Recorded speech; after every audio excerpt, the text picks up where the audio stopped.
Umalma si Baguio City Mayor Benamin Magalong sa anyang mga below-the-belt na alegasyong nagresulta sa pagbibitiw niya bilang Special Advisor ng Independent Commission for Infrastructure nitong Setyembre.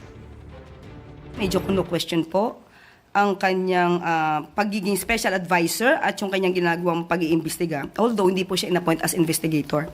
Tungkol naman po sa tennis court na di umano ay maanomalya.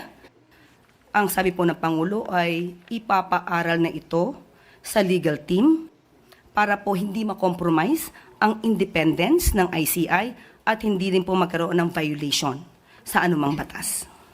Suddenly, here comes a below-the-belt naman na accusation na ay dahil merong project si Diskaya doon at maanumalyang tennis court.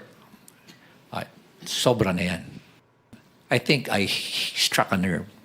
The mere fact na sinabing, you're not an investigator, you're just a legal advisor.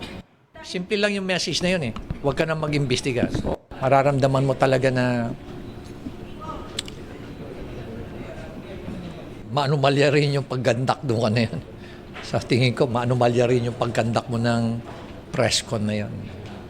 And probably, she's taking orders from someone else.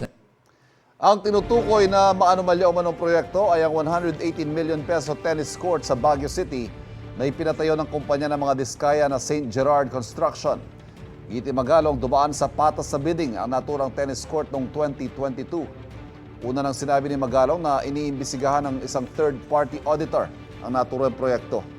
Hindi sinabi ni Magalong kung sino hinihinala niyang nasa likod ng mga alegasyon laban sa kanya. Wala na rin daw siyang komunikasyon kay Pangulong Bongbong Marcos.